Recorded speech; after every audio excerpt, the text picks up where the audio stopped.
Assalamualaikum warahmatullahi wabarakatuh. Saya Sanazia Zahra dengan NIM 251110084. Di sini saya akan sedikit menjelaskan tentang kekuasaan, kewenangan, tanggung jawab, dan delegasi. Nah, di sini yang pertama adalah kekuasaan. Kekuasaan ini adalah pengertian secara umumnya.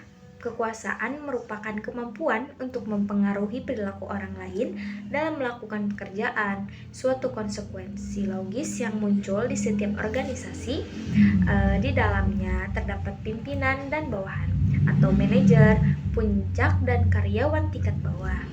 Nah, selain itu, kekuasaan juga ada pengertian menurut para ahli. Nah, yang ke satu ini ada menurut Max Weber. Nah, di sini juga ada sumber-sumber kekuasaannya. Nah, menurut French dan Raven, sebagaimana dikutip oleh Stoner, Freeman and Gilbert, 1995 juga Griffin, terdapat 5 faktor yang mendasari lahirnya sesuatu kekuasaan. Yang pertama ini ada reward power, atau kekuasaan memberi imbalan. Nah, jadi yang dimaksud reward power ini adalah kekuasaan yang memutuskan perhatian pada kemampuan untuk memberi untuk memberi imbalan atas pekerjaan yang dilakukan. Nah, sedangkan yang kedua ada corrective power, yaitu kekuasaan memberi hukuman. Jadi corrective power ini adalah kekuasaan yang bertipe paksaan.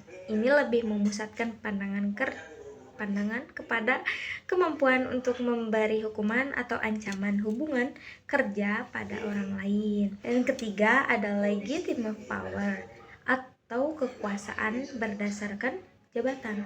Nah, yang dimaksud ini adalah kekuasaan yang memfokuskan diri pada suatu keyakinan bahwa seseorang yang mempunyai kekuasaan pastilah ia memiliki pengetahuan, keahlian, dan informasi yang lebih banyak dalam suatu persoalan. Ada juga nih yang keempat adalah expert power, atau kekuasaan berdasarkan keahlian. Jadi expert power ini adalah tipe kekuasaan yang didasari pada hubungan kesukaan, dalam arti ketika seseorang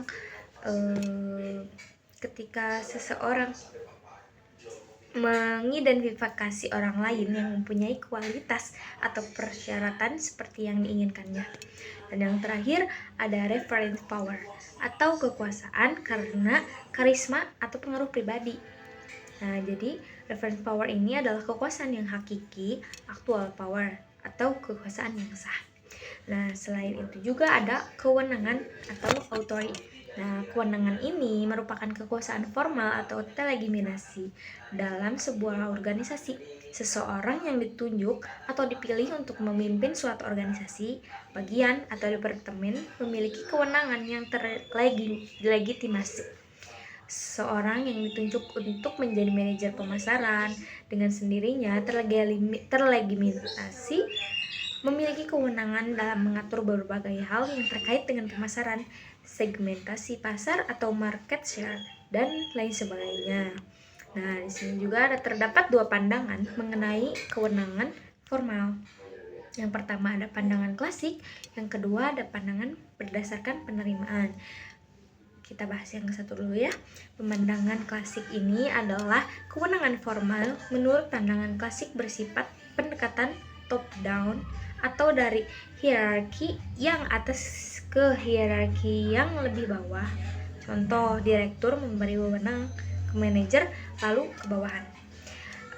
Untuk yang kedua ada pandangan berdasarkan penerimaan.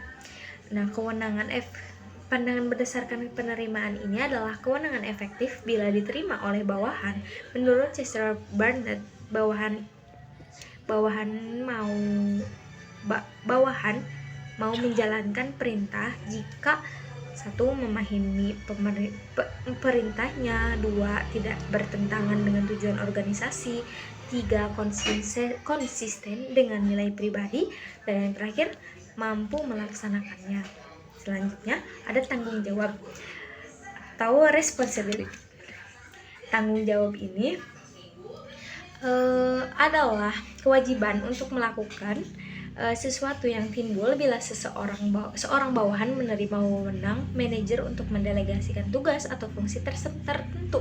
Istilah lain yang sering digunakan adalah accountability yang berkenan dengan kenyataan bahwa bawahan akan selalu diminta pertanggungjawabannya atas pemenuhan tanggung jawab yang dilimpahkan kepadanya. Nah, ada juga selain tanggung jawab, terakhir. Selain tanggung jawab ada juga pendelegasian. Nah, pendelegasian ini dapat didefinisikan sebagai pelimpahan wewenang dan tanggung jawab formal kepada orang lain untuk melaksanakan kegiatan tertentu. Delegasi wewenang adalah proses di mana para manajer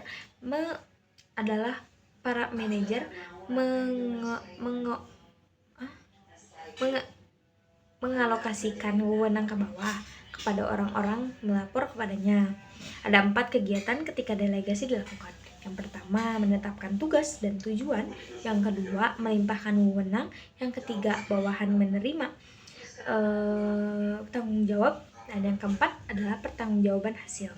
Nah, manfaat delegasi ini adalah meringankan beban manajer, meningkatkan efisiensi, dan mengembangkan kemampuan bawahan. Nah, alasan pendelegasian ini ada 5.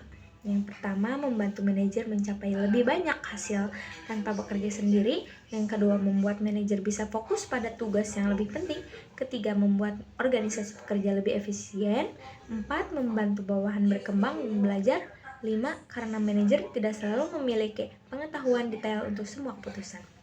Nah, jadi dari semua yang aku bahas, ini aku bakal kasih 1 studi kasus. Jadi studi kasusnya gini nih. Jadi ada di sebuah SMA negeri akan melaksanakan ujian akhir semester. Nah, kepala sekolah sebagai pemimpinan tertinggi harus memastikan ujian berjalan tertib, adil, dan sesuai aturan dari Dinas Pendidikan. Nah, jadi kepala sekolah ini memiliki kekuasaan tertinggi di lingkungan sekolah. Ia dapat menetapkan kebijakan pelaksanaan UAS, menentukan jadwal ujian, memberikan sanksi jika terjadi pelanggaran. Kekuasaan ini berasal dari jabatan struktural sebagai pimpinan sekolah. Nah, jadi kayak kepala sekolah ini memutuskan bahwa siswa yang menyontek akan langsung dikeluarkan dari ruang ujian. Nah, itu tuh keputusan dari kekuasaan. Nah, untuk terus kepala sekolah kemudian memberikan kewenangan resmi kepada wakil kepala sekolah bidang kurikulum untuk menyusun jadwal ujian. Nah, guru mata pelajaran untuk membuat soal dan mengawas ujian. Jadi kepala sekolah ini juga punya wewenang yang berarti hak ilegal untuk bertindak sesuai aturan. Jadi wakil kepala sekolah berwenang mengatur pembagian ruang ujian tanpa harus meminta izin ulang. Nah, yang ketiga ada tanggung jawab juga. Jadi meskipun tugas sudah dibagi, tanggung jawab akhir tetap berada pada kepala sekolah. Jika soal bocor, kepala sekolah yang dimintai pertanggungjawaban. Jika jadwal kacau, pimpinan tetap bertanggung jawab. Sementara itu, guru bertanggung jawab atas ketertiban di ruang ujian. Panitia bertanggung jawab atas kelengkapan administrasi. Nah, juga bisa dilepaskan meski tugas didelegasikan. Untuk meringankan beban kerja, kepala sekolah melakukan delegasi, yaitu menunjuk ketua panitia ujian, menyerahkan pengawasan teknis kepada guru senior. Namun, kepala sekolah tetap memantau jika terjadi kesalahan.